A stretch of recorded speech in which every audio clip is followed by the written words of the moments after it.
Hey everybody, welcome to this free edition of our Trader Use Group Weekly Roundup for the trading week ending March 1st, 2024. I'm Preston Brent. Thanks for tuning in. Well, this week's theme is Bulls versus Bears. So far, so good. Well, why don't we just get in, take a look at where we've been, and just a quick uptake on just a couple of indexes on where I think we're going. This will be a short overview for this weekend. If we take a look at the week, you can see everybody except the Dow was in the green for the week. Another strong week for Nasdaq and S&P. Year to date, Nasdaq is now back in the lead, up 8.42%. S&P very close behind, 7.7. Dow is still in the green. The Russell small cap did move into the green a little bit more solidly, 2.37%. We've got this is the with the record territory. I mean, we got Nasdaq and the S&P hitting record territory for the first time in over 2 years. Nasdaq did, at least the Nasdaq Composite. February closed with the S&P marking its strongest beginning 2 months since 2019. Also note that the top 10 stocks in the S&P have a PE ratio that's higher than in 2010, 2020, and even the dot-com bubble in 2000. But we're seeing profit growth in the calendar year 2024. Estimates are coming in at about 11%. So as long as we have strong profits, consumers continue to spend, then I don't see any major significant hurdles with the market. Dips, pullbacks, yes, I'll show you the charts in a minute, but nothing really significant yet. Okay. We are seeing weakness in other global markets. I'll talk about that in just 1 second. You can see the PE ratio. The forward PE ratio is 20.98. It's about 8.2% less than the trailing. That tells me that the valuations are starting to come down. All right, as we get up in these nosebleed territories. Dividend yield for the S&P 1.38, 10-year Treasury at 4.18. It came down a little bit this week. The earnings yield is sitting at 4.73, and the yield, the S&P yield over the 10-year Treasury is about 55 basis points. Okay, and then the real yield, when you take into account inflation, is a little bit more robust, 183 basis points or 1.83%. The VIX was down on the week, came down about 4.6%. It closed out the week at 1311, still in the 13 handle, but you know we're staying. The VIX has stayed dramatically subdued over the past, at least for this year, actually, outside of the first couple of weeks in January. You know, when it went up a little bit. The defining event for this week seemed to be the personal consumption expenditures, the PCE. It came in 2.8% for 12 months ended in January. That's kind of in line with expectations, but the report also calmed the markets after the earlier release of the CPI, which came in at 3.9%. Remember, the expectations was 3.7. And then right on top of it, the core PCE, which is really more closely followed by the Feds. It came in right at expectations, so that kind of the markets gave a collective sigh of relief. All right, we did see the ISM supply chain or supply management gauge, manufacturing activity. It came in below expectations. It fell to an 18-month low at 49.1 in January. Okay, now it was at 47.8. It's back to 47.8 in February. So it's below 50. Anything below 50 is contraction. You can also see the sector performance for the week. You can see technology was the best at 2.6. Worst was healthcare, and then communication services leading the way, utilities bringing up the rear, right? We did get a lot of Fed speakers this past week. A dozen of them came out and pretty much all said the same thing. Their narrative is basically they're in no rush to cut rates, but we don't see any rate hikes on the horizon. It's just a matter of when the rate cuts are going to take place. In fact, the markets keep pushing out when they're going to cut the rates, right? I think the end of this week, there's like a 20, just slightly under a 25% chance there'll be at least one rate cut by June, right? Over the next two policy meetings, which would be March and May, there's only a 25% chance that there'll be a rate cut, which basically moves it out to June, right? So we do have the Feds coming up this March 20th, and then there is no meeting in April, and then the next one in May will be right at the beginning of the month, May 1st, okay? Now, if we come over and look at the European markets, you're going to see here Europe, kind of a mixed bag. Euro stocks up 44 basis points. Then the FTSE and the CAC 40 down just slightly, and the DAX was up a little bit, 1.81%. Year to date, the FTSE is the only one in the red. Everybody else is up 8.24, 518, and 587 for the DAX. So, but understand one thing about Europe. Both headline and core inflation slowed a little bit less than expected in February, so it's remaining sticky there as well. And we got annual consumer price growth slowed just a little bit. Core inflation decelerated to 3.1%, right? Which was above consensus estimates. So inflation is very sticky. And then the country that's having the most problems over in Europe is Germany, right? Their consumer price growth decelerated in February to 2.7%. Their unemployment in Germany is at about 5.9%. That's the highest level they've had in really going back about 2 years.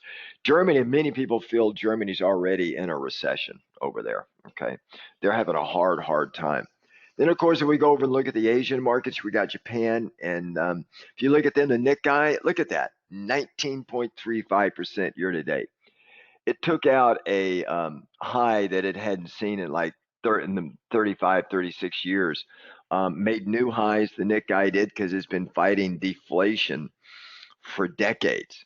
They finally got inflation to stay over 2%, and they've just put a ton of spending into the economy, stimulus into the economy. They're doing massive stimulus. So the yen has been weaker so that it helps their exports. So the yen just wants to go higher, right? The Bank of Japan, their governor, the Ueda, he's stressing that it's still too early to conclude that they're going to, they've met their 2% inflation target in a sustained manner. And they want to see that, as well as wage growth, as a precondition to shift any stance. So they're just spending money left and right. Meanwhile, their inflation over there slowed in January to 2%. So they want to see that up. Previous month is 2.3. So they really want inflation to just stay consistently over 2% with wage growth before they start taking some of that stimulus off the markets there, right? We did get deterioration in their PMI data, mostly a weakness in domestic and foreign exports, primarily China, because China is one of the big buyers of Japanese exports.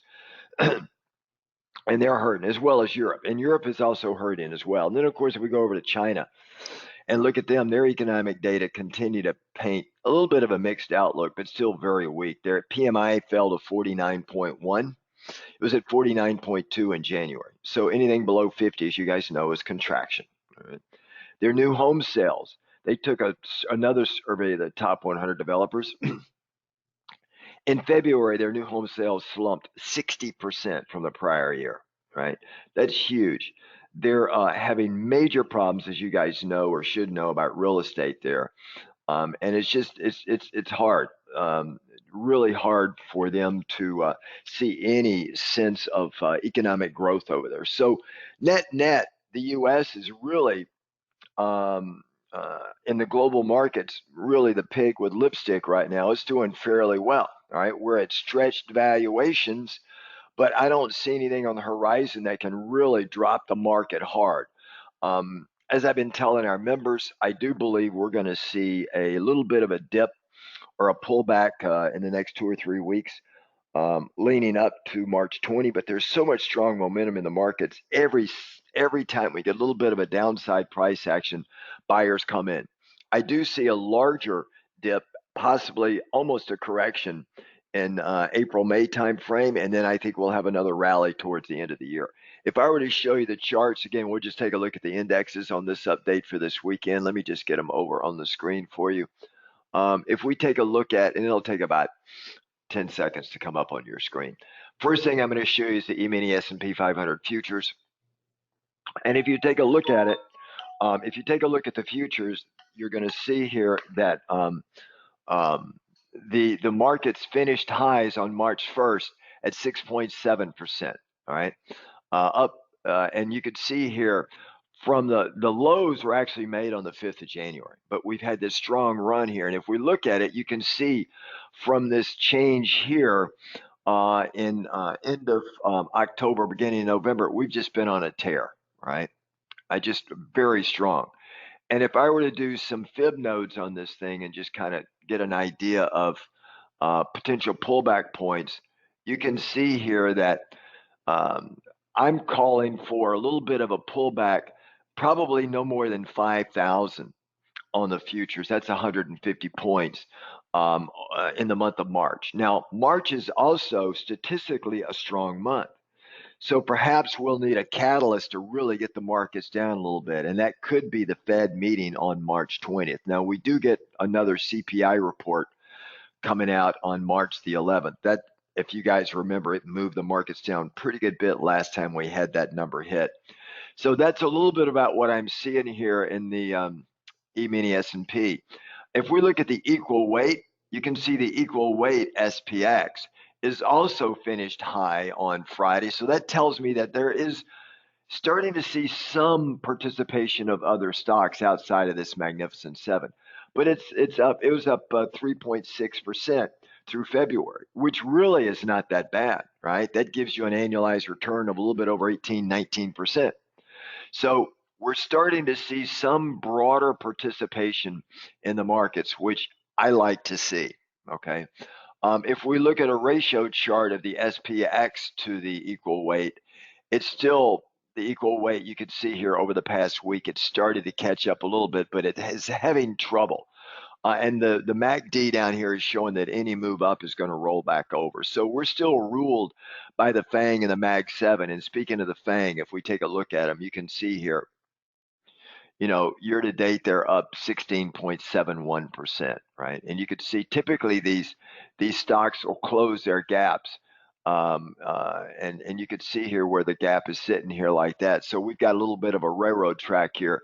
Should we get a pullback in the FANG, this is a custom index of just FANG stocks. That would be Microsoft and Meta, Apple, Google, Amazon. If should that pull back, then hopefully we'll get some participation, broader index. You can see the MACD, every peak is met by another higher peak. So it's just a ton of money is reporting into the FANG as well as these others. And if we look at Nasdaq, which just this week passed the S&P, it's up intraday high 8.05%. Again, you can see where we closed last year. You could see that first week and a half in January, and then we've just been on a tear ever since. Now, the MACD is starting to show some divergences here in these moves higher. All right. So I do believe we're starting to find a little bit of a near-term topping action where we're probably going to see the probability of a move lower, higher than the catalyst of a move higher, right? We're coming through the end of earnings. I think this week is the last big week with the remaining part. We've had about 90% of the companies come out with earnings so far. And I do believe that without that catalyst, now we're just left to the economic data, inflation, and Fed speak. And that's going to, remember, the Feds by law, they're not going to be able to speak to the press 10 days before their meeting. So it'll be March 10th. So we'll get a lot of rush to the podium with the Feds until March 10th, and then they'll be silent up until the 20th when they do their policy statement. And by the way, on the 20th, we also get the dot plot. And the dot plot is going to tell us, right now they're calling for 3 rate cuts for this year. The markets keep moving out. Markets were forecasting 6 rate cuts, 5 to 6. The markets are getting more in alignment with the Feds right now. And you may say, well, gee, why the market's still up if they're reducing the number of rate cuts, because that tends to be very negative for tech stocks. But right now, earnings are overriding everything else. Consumer spending, wages, and earnings are really helping the market stay up where we are. Should we get a falter in any of these economic data points, you're going to see the markets pull back, right? All right, guys, that's a really quick update for this weekend. Members, we'll go into a lot more detail on some of the other sectors, some of the other markets, and take a look at some of the earnings results and just go from there. All right, everybody, have a really great weekend. Ciao, everybody.